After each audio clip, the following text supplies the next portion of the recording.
We're here today to talk about Martha and Darwin, and we're here to talk about their journey through the Villisca Axe Murder House. One of the stories I'd like for you to share with us is the story of the wrong house. It was a terrible thing. It always has left a mystery over Villisca. That's what makes people interested in it, is the mystery of it. And since your mother knew the Moore girls, what did she think and feel? They never talked about it. They sent somebody back to Villisca to take care of the Beavers family. And you go 7 houses one direction, but he went 7 houses the other direction and killed the Moors. That clothing did not stick to the bodies. And if he had done the crime and then put that fabric on their faces, that would have stuck to their faces. You know that. The Villisca story to me personally is more of a mystery. There's not one thing that I can truthfully say that the town of Villisca did to help us.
Good afternoon. My name is Lance. My name is Martha. We're here today to talk about Martha and Darwin as people, and we're here to talk about their journey through the Villisca Axe Murder House. Thank you for joining us for this interview. I felt it was really important that we capture the story of Martha directly from her so that future generations and the public can understand how the Villisca Axe Murder House came to be, the importance of the story, but also to know the founders behind it, which was Martha and her late husband, Darwin. So with that, I'd like to start the interview. And so here we have Martha Linn, and she became the caretaker of one of America's most historic houses. Very tragic story, unlike other things that you may know of throughout the country. And it is a National Registered Historic Landmark, the Villisca Axe Murder House. So for over 2 decades, Martha, you were more than just a property owner, but you were a steward of history, a reluctant folklorist, and at times a bridge between skepticism and those who wanted to dabble in the paranormal or ghosts or supernatural, however you want to call it. And with your late husband, Darwin, you opened the doors of the Villisca Axe Murder House to the world, and helped it so that this story could be told and the place could be seen and experienced, so that the memories of these victims could be remembered and the memories of what happened would not be forgotten, which I know we both passionately agree is important. And so can you tell us a little bit about yourself? Tell us a little bit about where you're from, where you grew up with, a little bit about your family and your upbringing. Yes. Actually, I am a native of Villisca, Iowa. I was born in Villisca in 1937, and I went to school there. I graduated high school there. I married my husband there, and then we started farming north of town. What kind of things did you farm?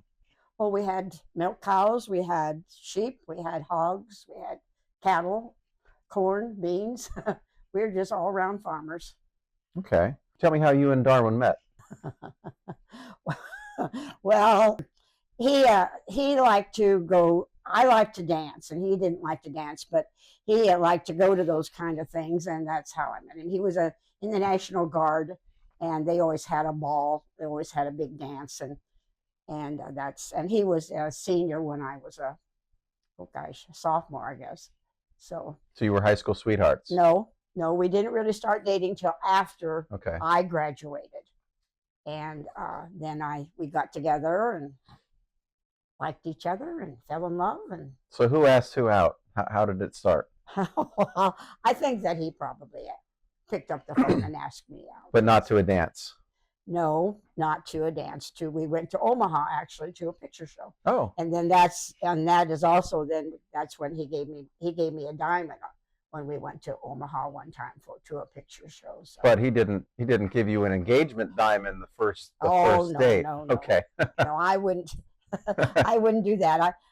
We had a lot of fun, and we went to different things around the area. You know, there's not a lot to do, so we would go to Red Oak or to Omaha. Do you remember which movie you saw? No, I do not. Okay. For somebody that's never met Darwin and wants to learn about him, well let's say he was probably an entrepreneur. He was a good farmer, but you know, he always had something else on his brain he wanted to do to make money. Like when we moved down to the corn, we had a business called Pheasants Galore, which he and a partner started, and it was one of the first in the state of Iowa. They loaned us money to start that up, and then hunters came to us, and we put them with a farm family, and they stayed all night with the farm family. And then that farm family had already mapped out land for them to go hunting on, so they didn't have to go hunting for it. And that was a big success until the pheasants started disappearing, and you couldn't ask people to come and do that. So we quit that. We actually had a business down in downtown Corning, and we sold that. And then he had a cousin who had a museum in Villisca, and Darwin was helping him do a lot of things in that museum. You know, we went to sales and got stuff to put in the museum and that. And so when he died, then Darwin inherited that museum. And so, and then he became involved in that, and farming became, you know, he was getting older now, and farming was not on his mind as much as it should have been. So he practically gave up farming, and we sold some of our ground, and he concentrated on the museum down at Villisca. Well, one day a man came by, a realtor came by, and he said to Darwin, the Axe Murder House is for sale. Would you be interested in buying it? And at that time, it was just a residential house. It had just been a residential house. It hadn't been lived in for a couple of years because the people who lived in it hadn't taken very good care of it, and it was in terrible condition. So, and the realtor said, and they can't sell it, so they want to just take bids on it. So he said, would you be interested in putting a bid on the Axe Murder House? And he said, well, I got to go home and talk to my wife about that first. And so I can remember when he came home, he was all excited about it, you know. And he said, Marge, he said, the realtor came and wanted me to put a bid on the Villisca Axe Murder. So good thing he asked you first. He would have been one of the victims. Maybe so. We never know.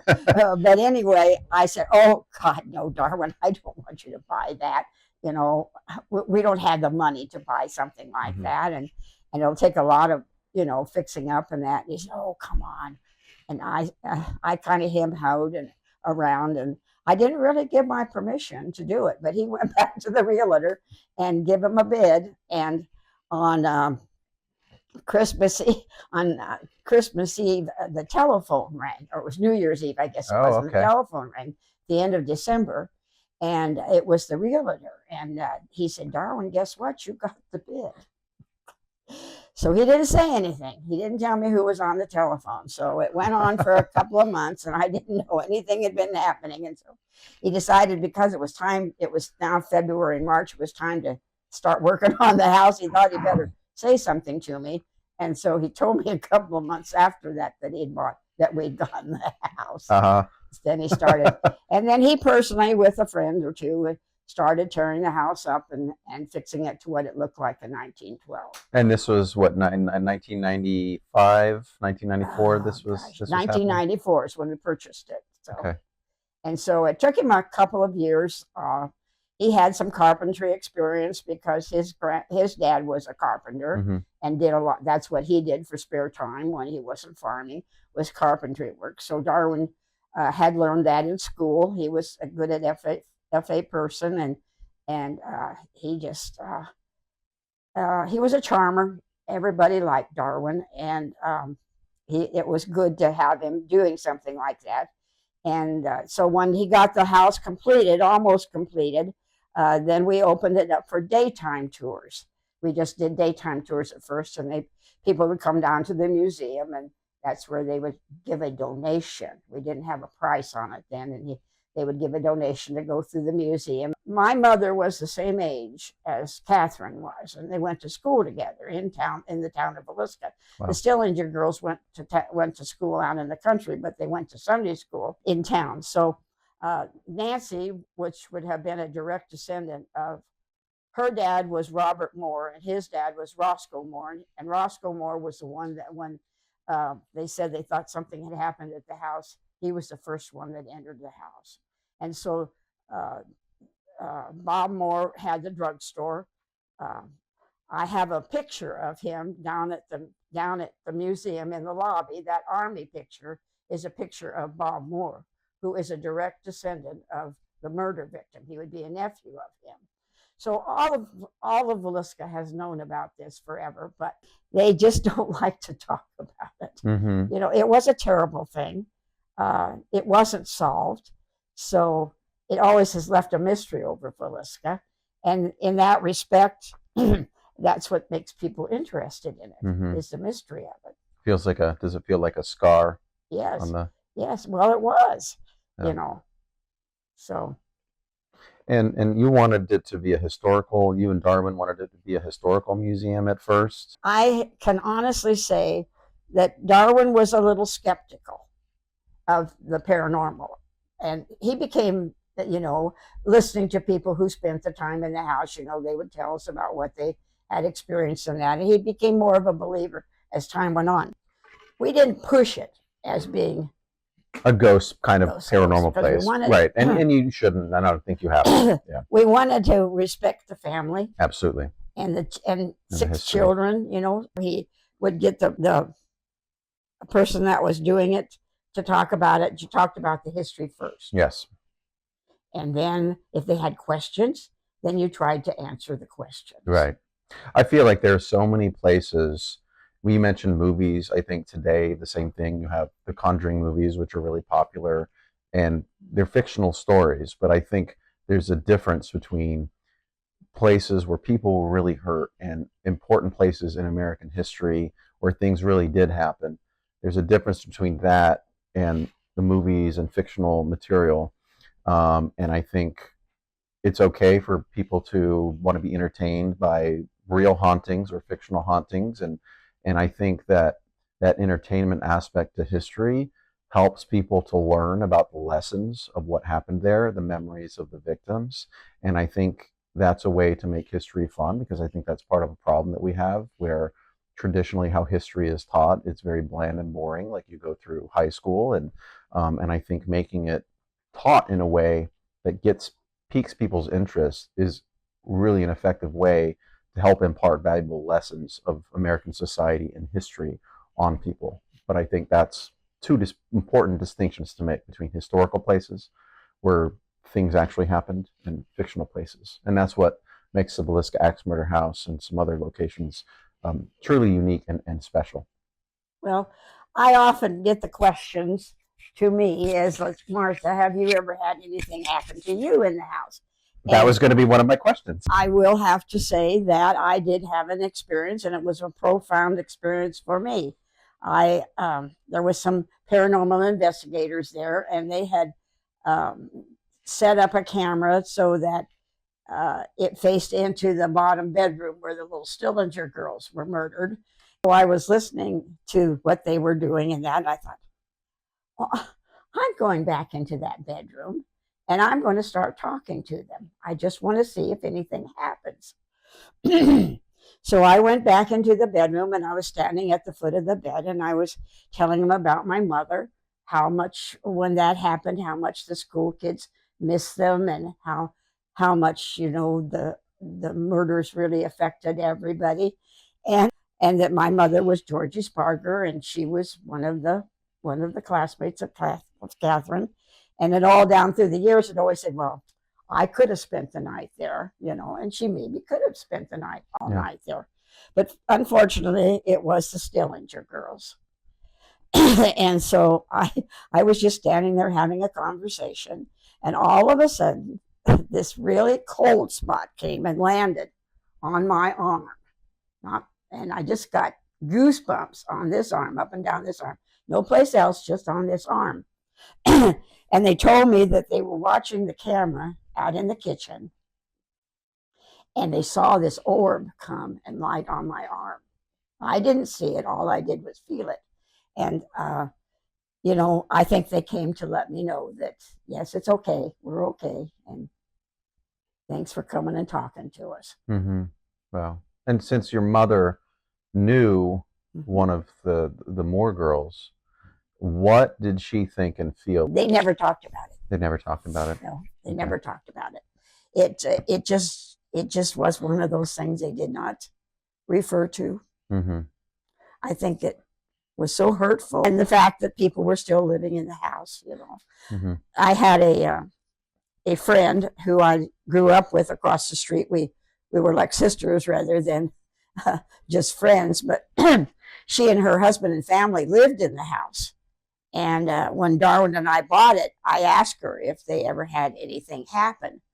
And oh no, she said, no, we never had anything happen. She worked all night down in another town in a publishing firm. And when she came home, somebody always walked her to the house. Oh, okay. She wouldn't go from the car to the house by herself. So she had some feelings about living in that house. Mm-hmm.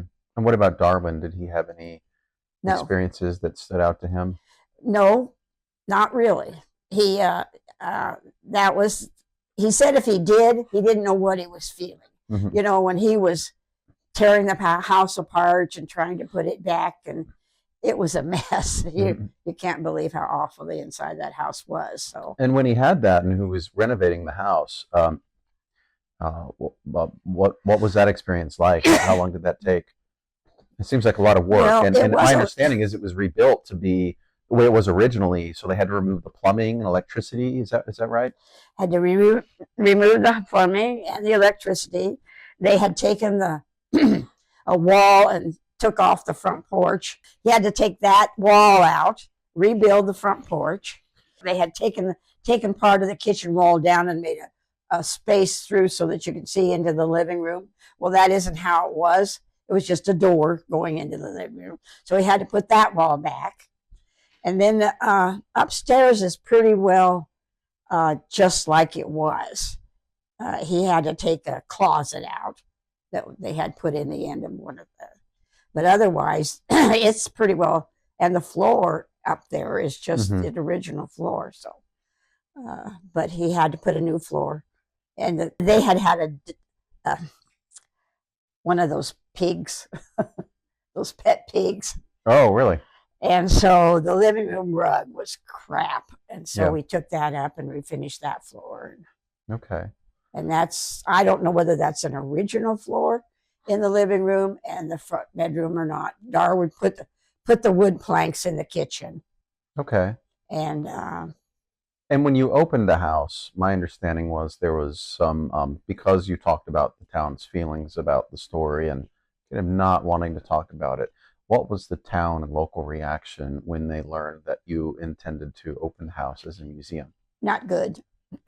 Not good. They felt that it would bring all the, I don't say weird people, but different people who believe in the paranormal.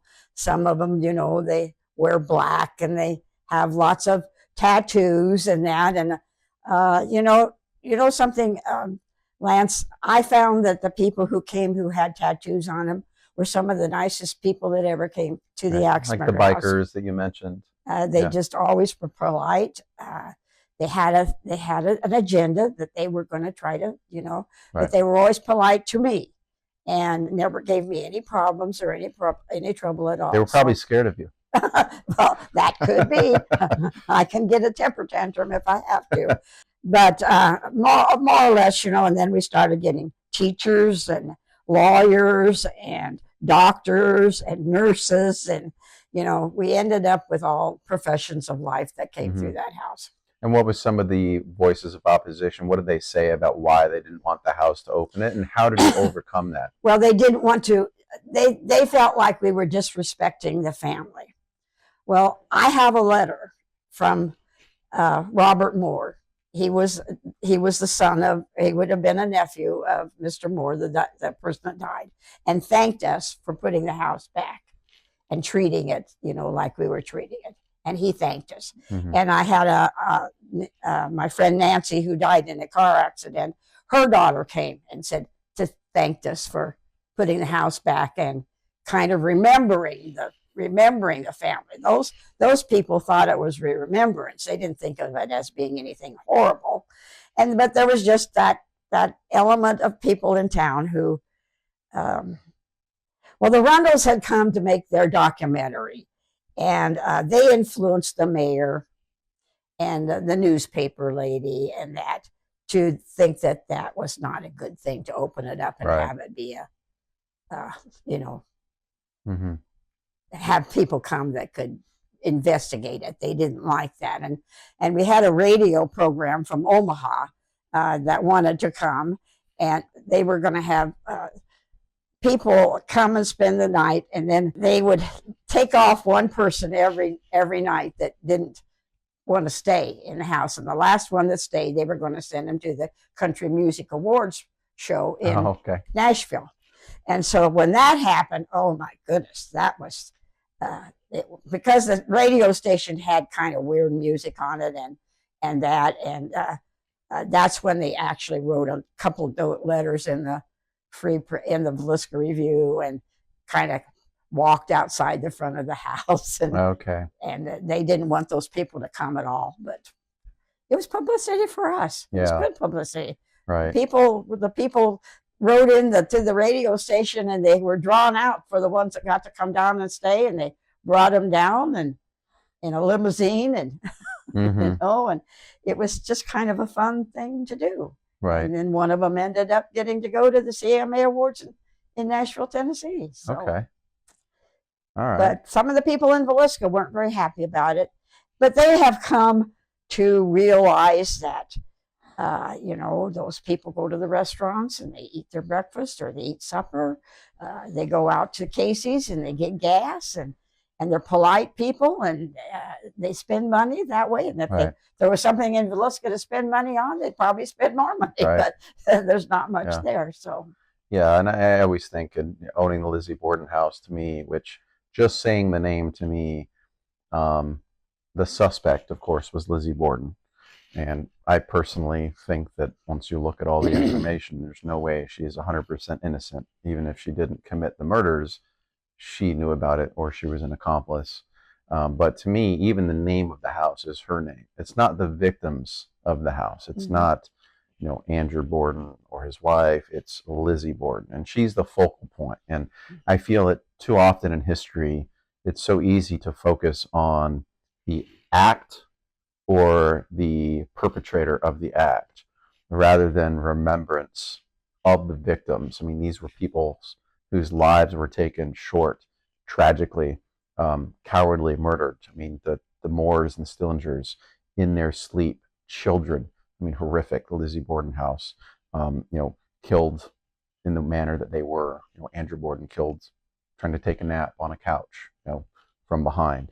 And so I feel that it's important that we not only tell the story of American history, for so many reasons it's important, but we also remember the victims and remember these stories. And I feel like they would want to be remembered as well, and their stories to be remembered in a respectful way. And one of the things that's important to me is showing the faces of the victims as humans, as human beings. Because so often you have people, and it's acceptable that people want to come and do ghost hunting or do paranormal or ghost type activities. But for me, it's important that we remember them not as ghosts, but as people. So I own the house I own in New Orleans, the LaLaurie Mansion, has a very, very tragic and sad story. It's one of slavery and race and an American story. And tours go to the house often and they talk about the stories, but not one of them says the name of any of the 31 victims or any of the 7 that were rescued. Some of them are unknown, but these people weren't even humans at the time they were killed. These people were property and they were treated as such. What amazes me, the millions of people that hear that story every year and see that house, not one of them are told the names of any of the victims. Mm-hmm. And I think that's something that as a society we need to change and work to fix. So I think with that question is, what do you think is the importance to society of the Villisca Axe Murder House and telling that story, and why is it important to remember the victims? Because one of the things that I try to do is I want people to see the victims of Villisca Axe Murder House. I want them to see their faces. I want them to see who they were. I want them to see them as people and remember that these were kids. These were people who were taken, 40 years of age and to 6 years of age.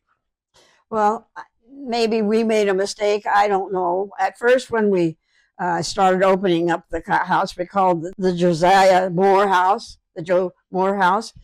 Nobody knew who we were talking about. I didn't know that. So when we would have to go to trade shows and things like that to publicize the house, we changed it to the Villisca Axe Murder House. Because people were like, who is Josiah Moore? Right. They didn't know him. And so people weren't interested. But when we changed the name to the Villisca Axe Murder House, they all seemed to know about that already. So that's what we left it at the sign says Villisca Axe Murder House. Yeah. And because nobody knew who he was. Right. But they found out who he was right. by the stories that we told. And they, that we gave their names and told who the kids were and that. So that's what people had to listen to first. Yeah. Was the history. Exactly. And then they got the history if they didn't know it. Right. But they're probably not going to go there or know about it unless they have something recognizable. Right. So you have to have that balance. Right. As a draw to bring people. You don't want to be a museum that is struggling. I mean, you don't have donors as a nonprofit museum typically does. Many museums have, a deep bench of donors and things to support them financially. They don't have to rely on attractions. I mean, it's a small business in a small town in a remote area. So it's a lot more difficult to get people to come all the way here.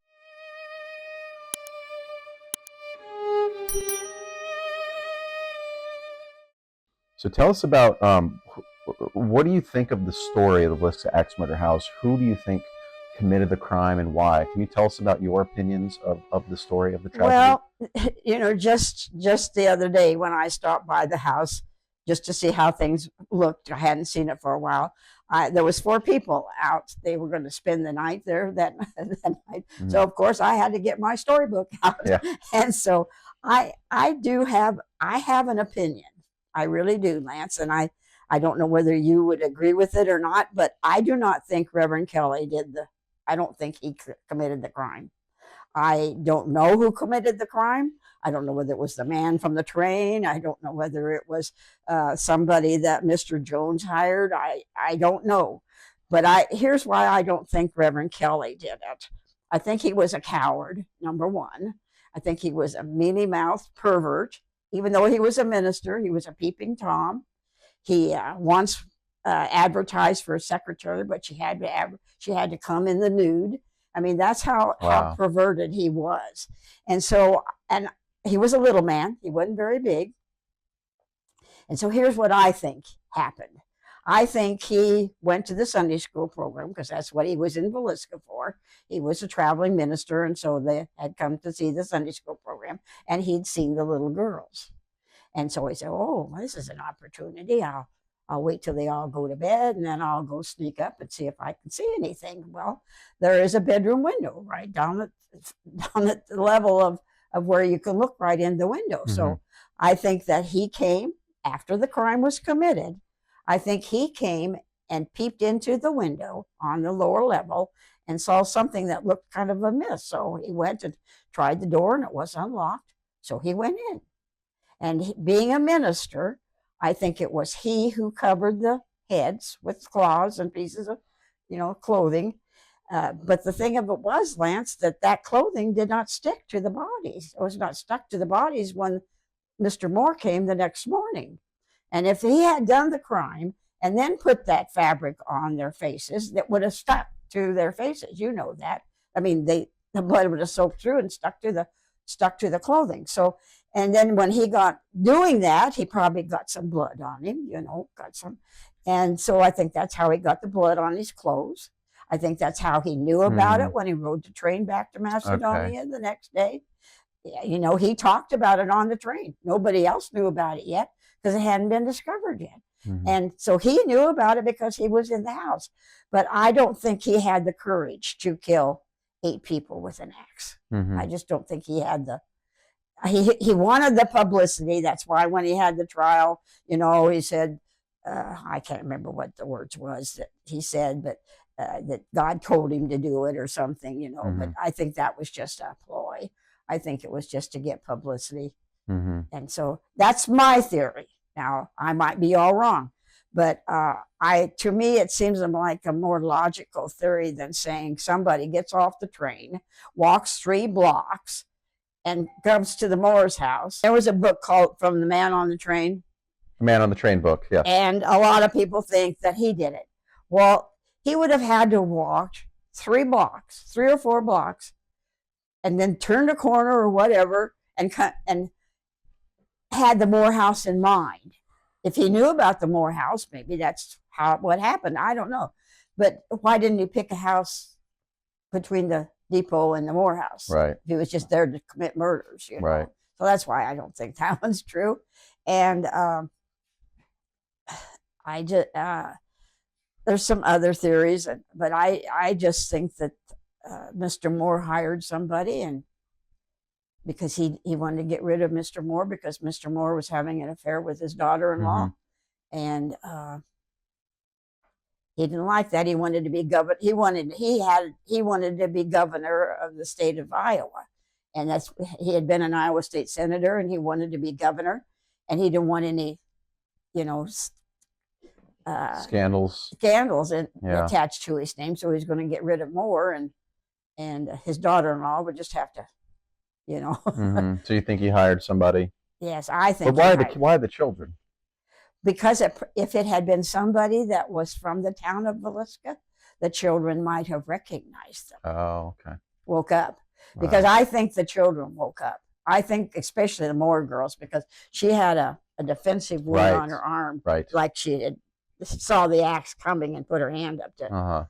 And so I just don't think that Kelly had the galls to do it. Yeah, and that's, to me, what's fascinating, understanding the Villisca Axe murder story and Lizzie Borden house murder story, and both were acquitted, although there were 2 trials with the Reverend, with Villisca, right? 2 trials. Yes, but they were only for the Stillinger girls.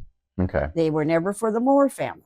Huh, okay. Wow. First, I didn't know that. I thought that they were for the, but that isn't the way it was. It was, they were just for the Stillinger girls. And then I thought if they convicted them of that, then they'd have gone ahead and tried him for the Moors. But they saw that he was nuts, Yeah. And the Villisca story, to me personally, is more of a mystery. I feel more certain about the Lizzie Borden house. Maybe not the particulars, but at least in what's most likely and who is most likely. But it's the Villisca Axe Murder House, to me, that still has me so incredibly puzzled. I mean, I'm just going to ask you this as friends here talking. Lizzie Borden didn't do it? She was acquitted, although she was accused of the murder. There are a lot of reasons why I think she did do it. The house was locked. The front door and the side door were locked, and the basement door were locked. That area of the city, it was a busy city, unlike Villisca, Iowa. It was very heavily trafficked. It was a bustling city in the late Gilded Age America. We're talking 1892. The maid, Bridget, Irish maid, was in the house with Lizzie Borden. Lizzie Borden's sister was sort of conveniently away out of town. And so her stepmother was killed first upstairs in the guest bedroom, which was right next to Lizzie Borden's bedroom. And then her father came back about an hour to about 90 minutes later, sat down for a nap.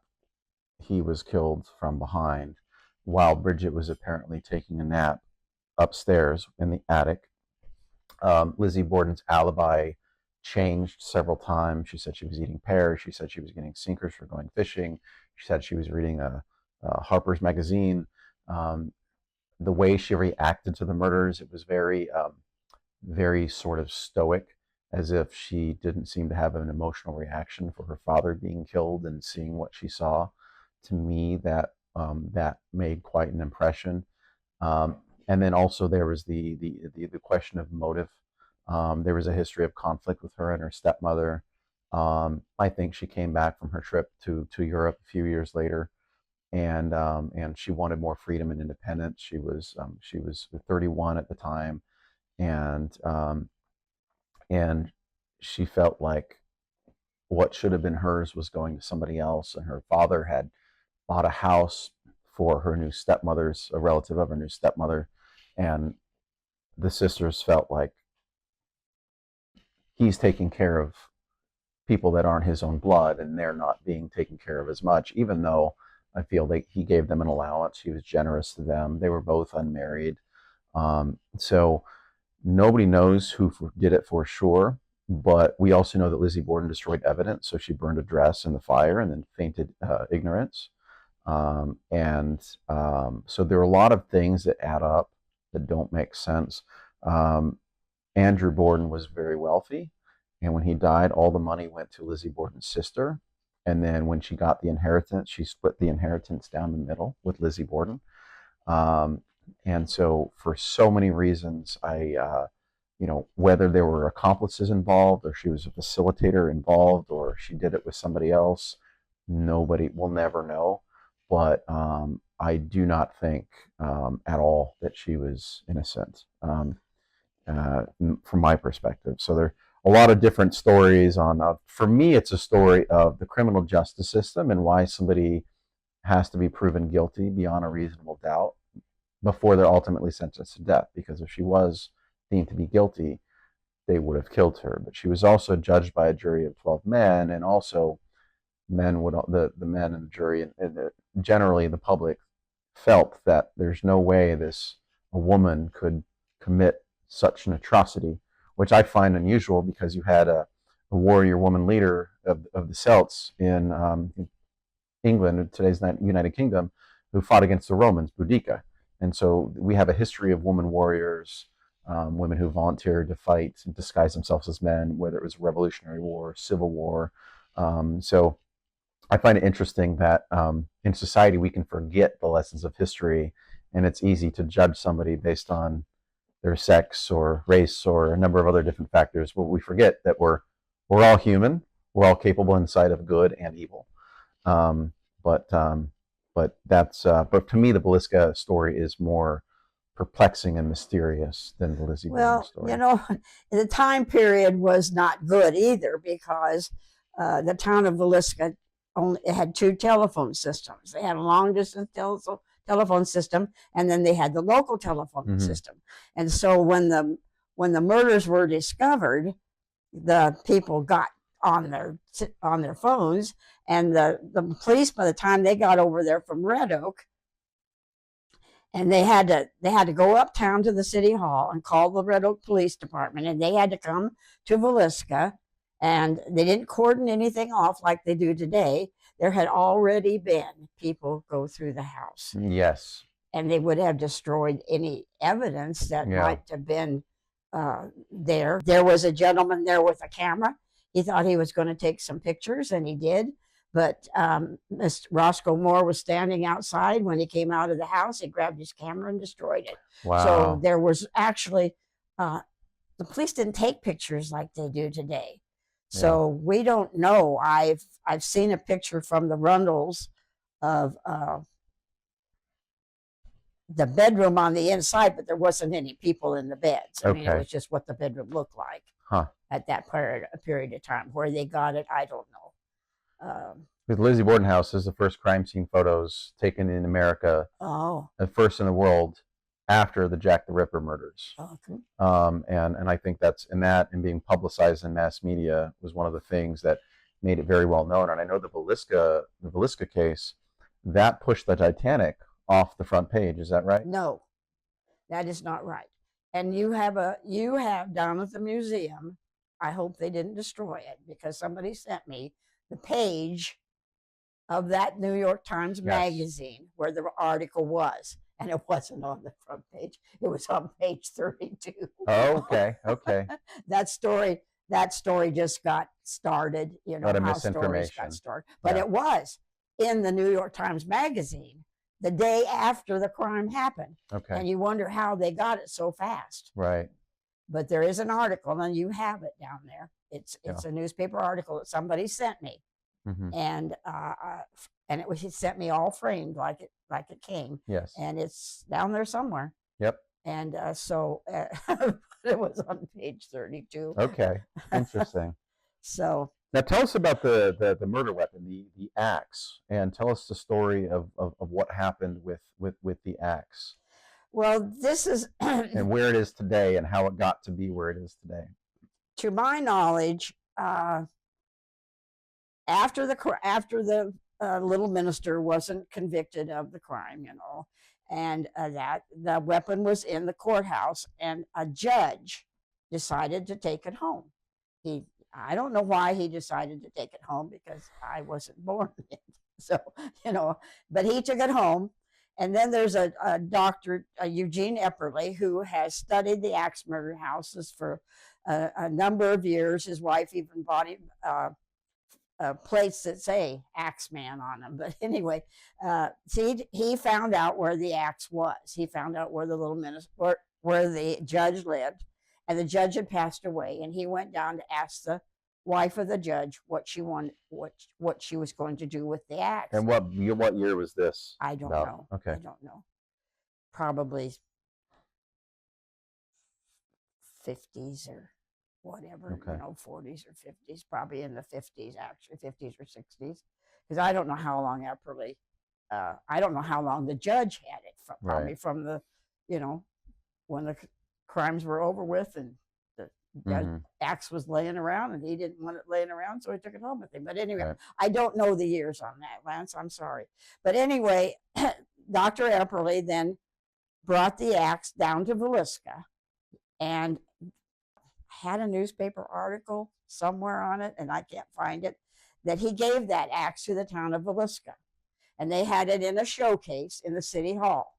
Right. You know, the sheriff's office, police department's office was there. They locked it up, and it was in a case, and you could go in there. I can remember going in and seeing it, you know, and then they had an article about it, telling about the axe.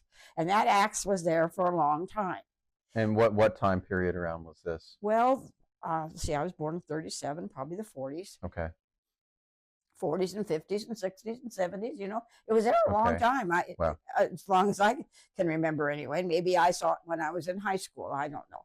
But I had been into the, you know, city hall and saw it.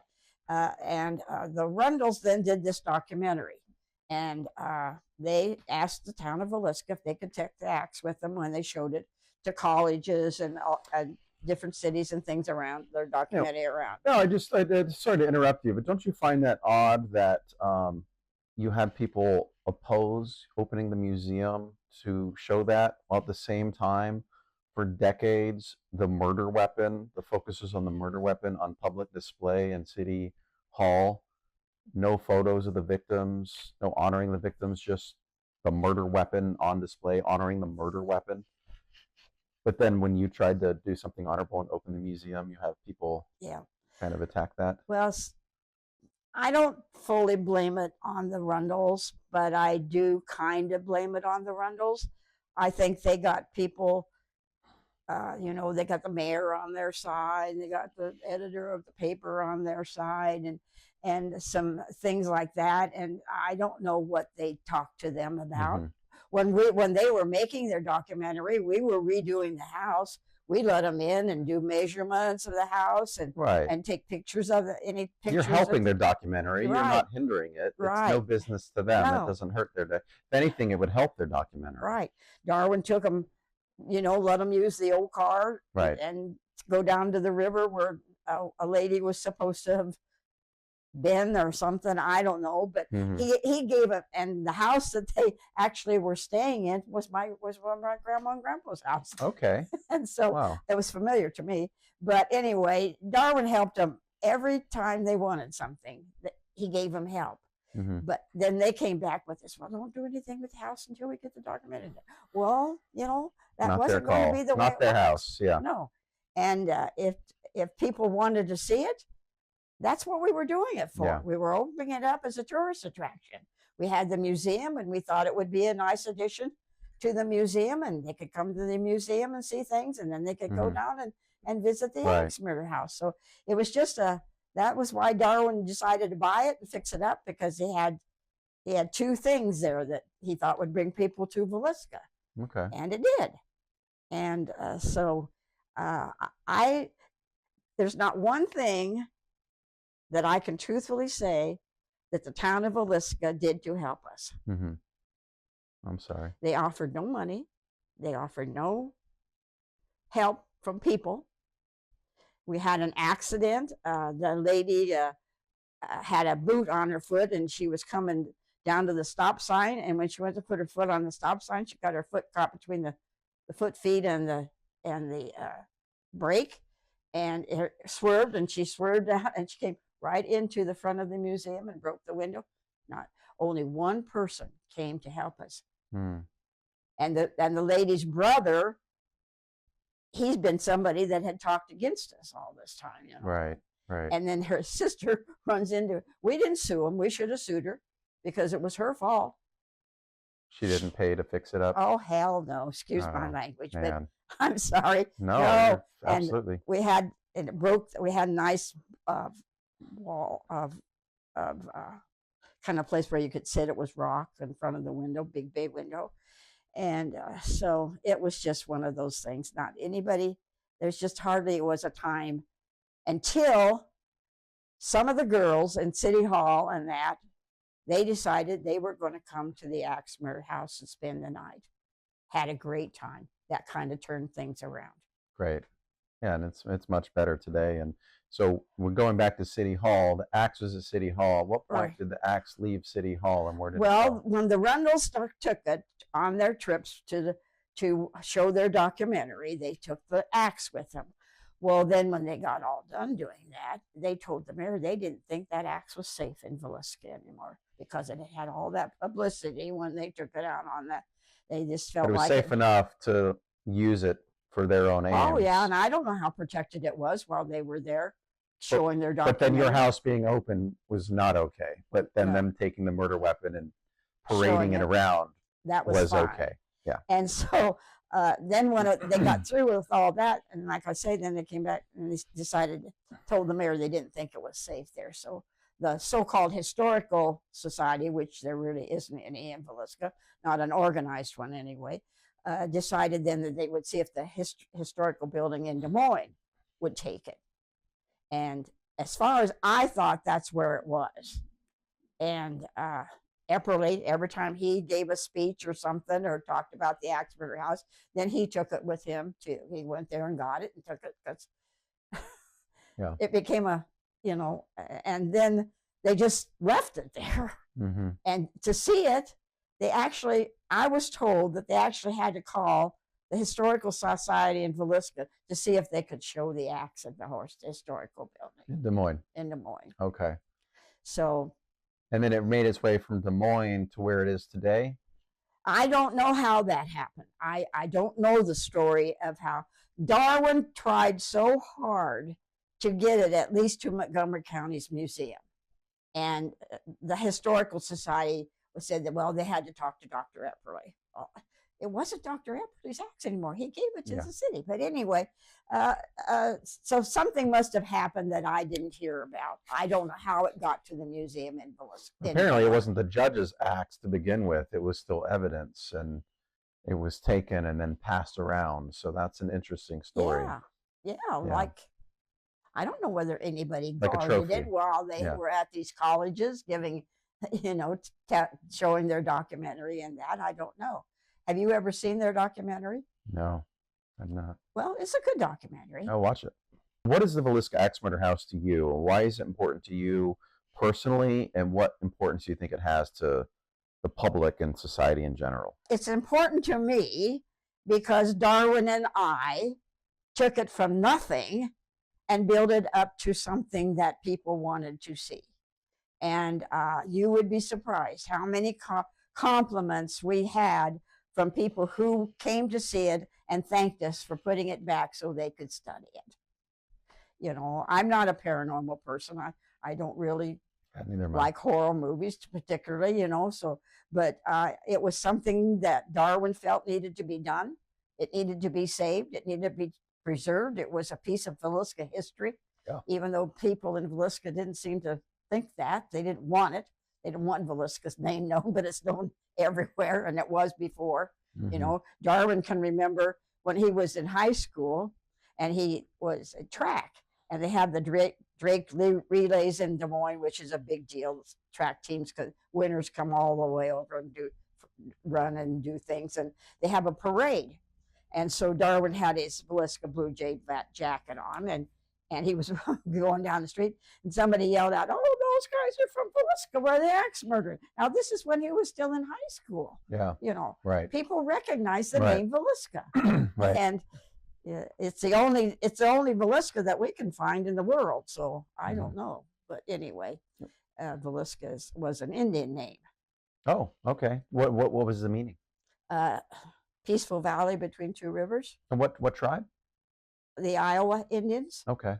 Which are now I will say that the Rundles did a documentary on them also. Okay. And they came to Villisca and showed it, and the chiefs and that from the Iowa tribe is in Kansas now, and they came up to see the documentary. Oh, okay. That was, but Villisca, they aren't a little village in the middle of southwest Iowa that nobody knows about. Right. Villisca should be proud of that. Right, absolutely. That somebody knows about them. Yeah. But.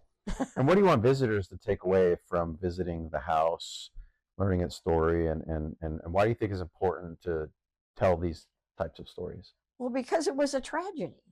It was a tragedy that happened to her 6 little children and a mother and a father.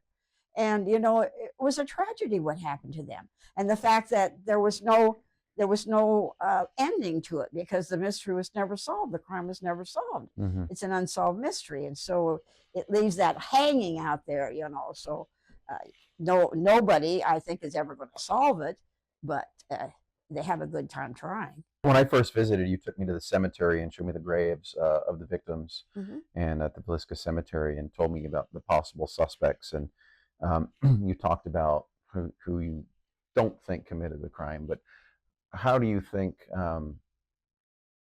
we should remember and memorialize the victims of what happened? Being that that's the important. It was a tragedy, and we need to remember them. How do you think we can do that effectively and respectfully? And do you think it's okay to allow people to come and do their ghost hunts? Do you see that as respectful to the victims? Well, if they treat them in a respectful way, we tried to get that across to them, that 6 of these victims were children, and we would like for them to respect it. Now, the time that we had the guy that stabbed himself, I don't know whether he got caught up in the story or the mystery of it, and I don't know why he did that. But I think that was kind of disrespectful. Right. For him to do that. And he was airlifted. This was what, 2010? It was before Darwin died. No, it was after Darwin died, so it had to be after 2011. Okay. That happened. Okay. But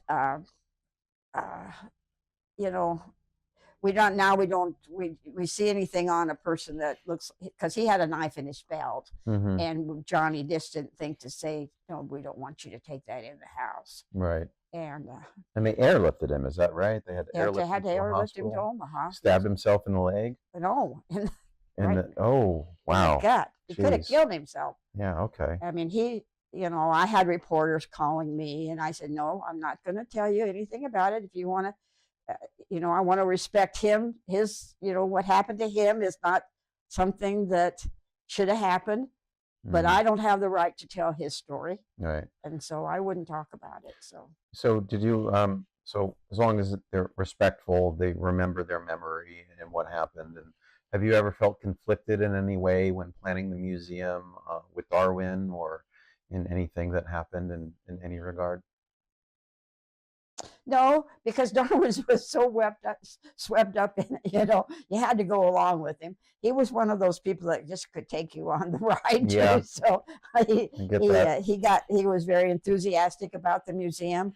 I wasn't so much about the museum as he was, but so when he passed away, it was the first thing I got rid of because I couldn't handle both the museum and the Axe Murder House, and I felt I owed it to him and me to see if I could make it something, so I would have something for the future.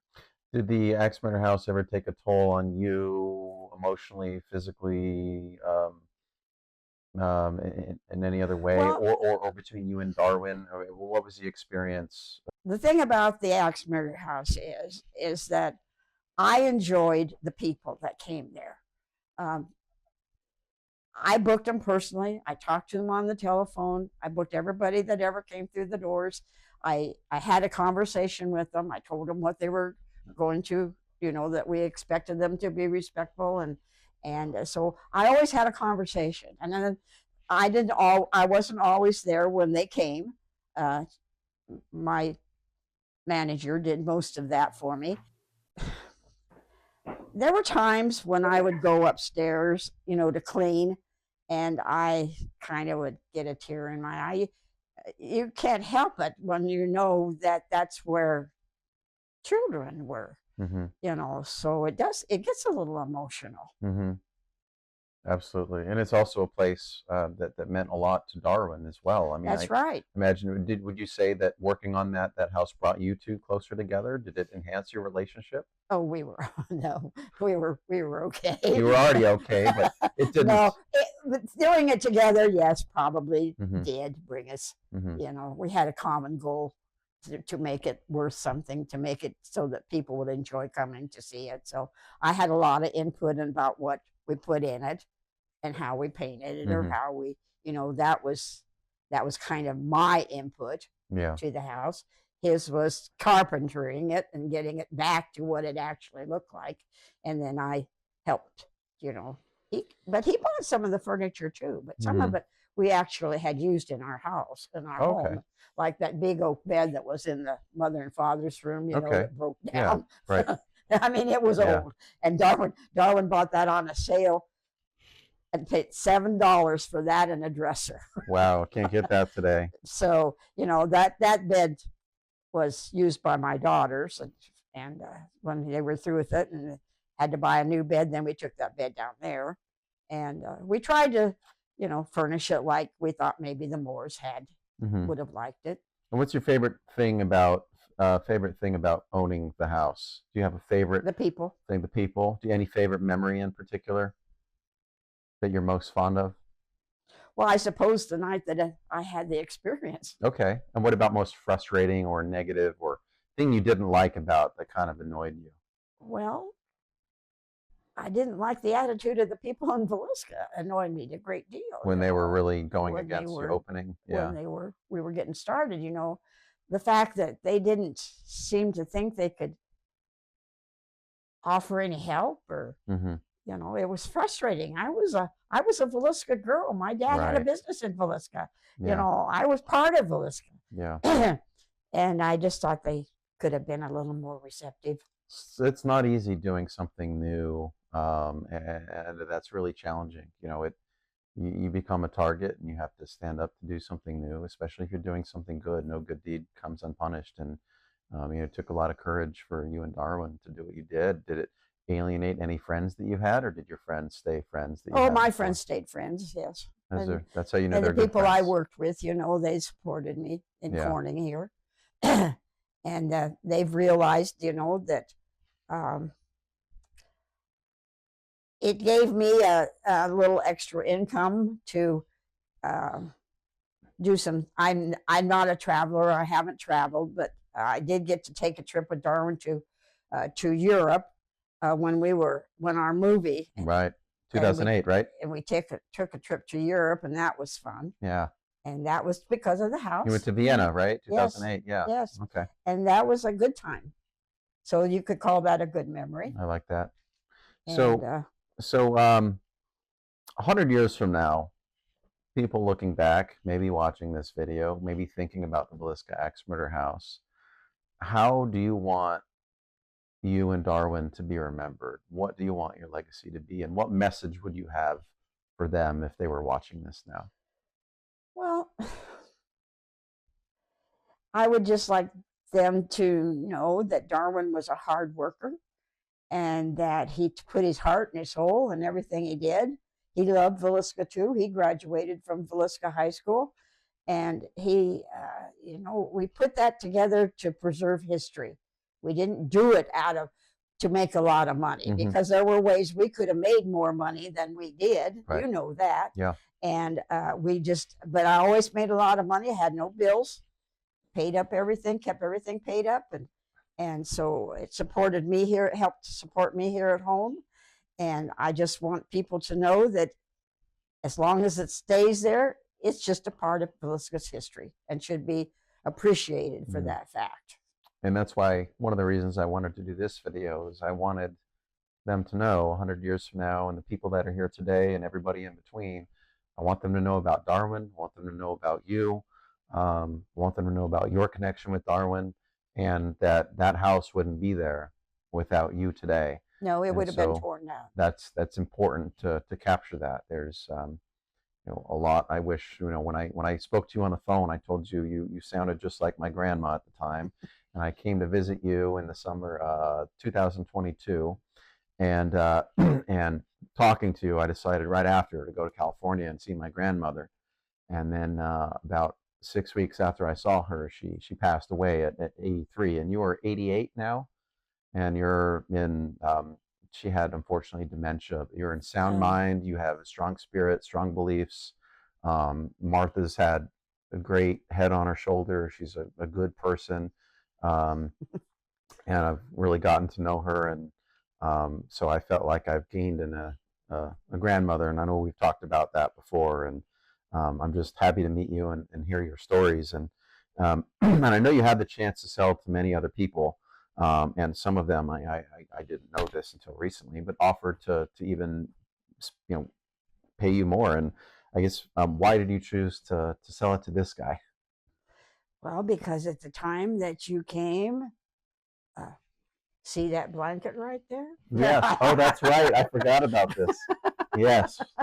Redskins. I cozy up to that every night. The Redskins blanket. Yeah, you're a Redskins fan. I remember that. I'm a Chiefs. Not Redskins. I meant Chiefs. Sorry, it's been a long time it's traveling. Kansas City Chiefs. Yes.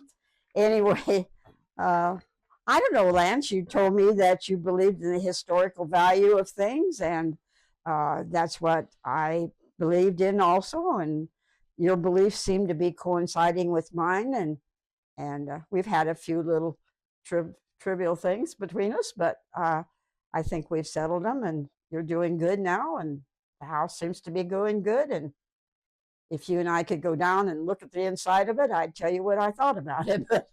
And you've told me, and we're making improvements. So we are absolutely making improvements. I didn't want that either, but yes. I don't know what happened. That. I don't know why they didn't consult me when they were going to paint. Yes, I didn't know it was going to be like that either. That wasn't how it was supposed to be. But that's the way it is, and so I know that you'll take care of it. Yeah, we'll take care of it, and some things happen. It's not easy managing, a place like that. And one of the things when you're far away, it's hard. Well, one of the things I really appreciated about you as an owner is it was easy to work with you, easy to talk with you, and other places that I acquired were not well taken care of.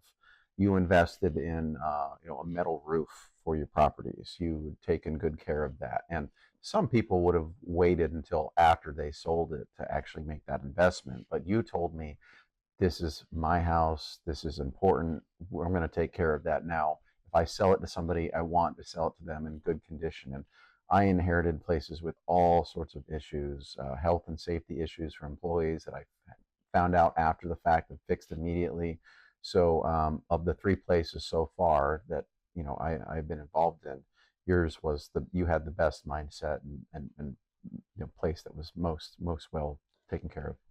Well, I did spend a lot of money putting a new roof on the house and putting that cement patio out there, and putting a parking space for it, and those were just things that in my mind had to be done. I'm one of those people. I'm not going to sell you something that isn't worth the money, and you gave me a lot of money for that place, and I appreciate it. So I wanted it to be in good shape for whoever I sold it to. Yeah. That's just me. Because you also care about the house and the Yes, story, and I didn't that want it to shows, go. and that, yeah. Yeah, it needed some work, and the barn needed some work, and I didn't know they had made siding that looked like barn siding until Right. I don't think it looks that bad. But In closing, is there anything you'd like people to know about the house, or you and Darwin, or any parting messages that you would like to leave about your legacy, or anything overall as we close? well, as having been the former owner, if I come down to the house and there's people there, then I think I'll just sit down and talk to them. I did the 4 people that were there the other day. Yeah. I told them some stories, and they were happy to have them. And I don't want to interrupt you. I don't want to. You own the house; it's your house, and you can do with it as you please. I hope that you'll take a couple of suggestions from me, but that's just it. I'll butt out and nose out. And You're always welcome. You're always welcome back. And we have on our website a page dedicated to you and Darwin, and talking Well, about thank the you. history. And I think it's important to talk about that as well. And so you're always welcome back. I remember when you first had me in your house, I remember you took a phone call from a guest that wanted to come, and they asked you if a certain age of child, or 12-year-old was acceptable in the house. And one of the things I like about you is you're blunt and straightforward. And you said, well, that's up to the parent to decide. That's your call to make as a parent. And I said, absolutely. And the customer didn't take it very well, and she thought you were being rude, but I understood you were just saying, hey, well, this is your children. You decide what's appropriate for your kids. I'm Yeah. not your parent. I'm not the No. parent to your kids. And the person on the phone felt, a little bit upset. But I remember you taking those calls and taking those orders and writing them down, and doing that. Yeah, I was impressed. Well, my kids and my grandkids, they all know I have a little tone to my voice sometimes when I'm not too happy with things. But I feel like if you don't tell them, why should I say yes? You could. I think it's up to the people Yeah. if they want to expose their children to that. It's not up to me. Yeah. And I think you got misrepresented, and with things, but in all, I want people to know that you're a really good person, and there's nothing bad to say about you at all. Out of the hundreds of people that we had through the house, I probably had 1 or 2 that weren't very happy with me. Well, that's only 1 to 2%. That's pretty good. Yeah. I don't know. There was one lady one time, she came and she came into the office, and I said, you're going to go through the house? No, I'm not going to go through the house. I just want to use the bathroom. I said, you just go right straight out the door then. Goodbye. Yeah. There's an outhouse around back. Yeah, somewhere. Yeah. Well, thank you very much for doing this, Martha. And if you have anything to add, let us know. But I think this was great, and I'm glad we could sit down and do this. I've wanted to do this for a while. Yeah. Well, we could sit here and talk about stories all day long.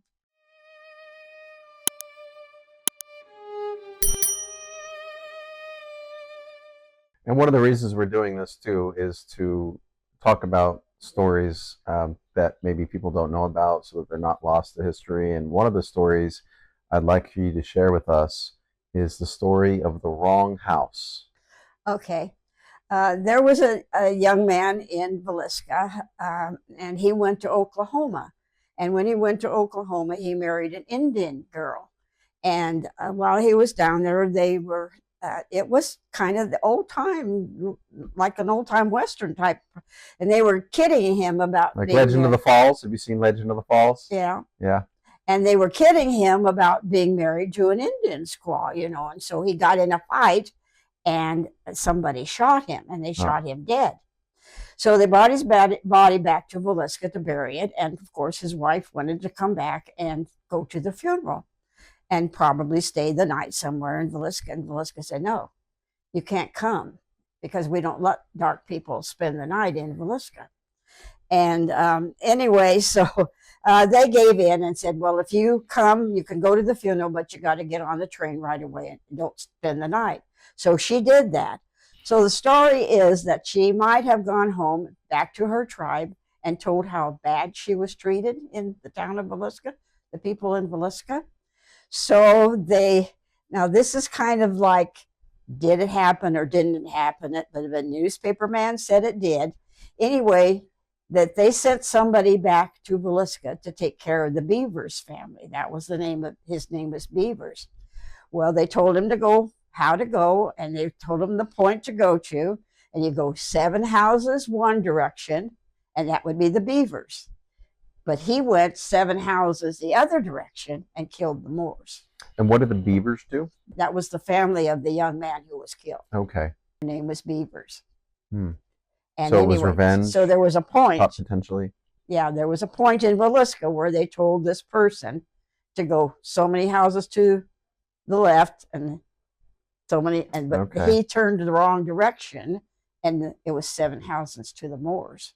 Do you think that maybe was a way for the press to blame it on Native American population instead of saying, because I know... Well, this was a true story about the gentleman getting killed. Now, whether they did send somebody to Villisca to murder the Beavers family and went the wrong direction and murdered the Moors or not is kind of like up in the air, but that was the story that was told. Interesting. Okay. By a newspaper man. He put it in the paper, so. Okay. But it's just one theory, you know. Well, thank you for sharing that.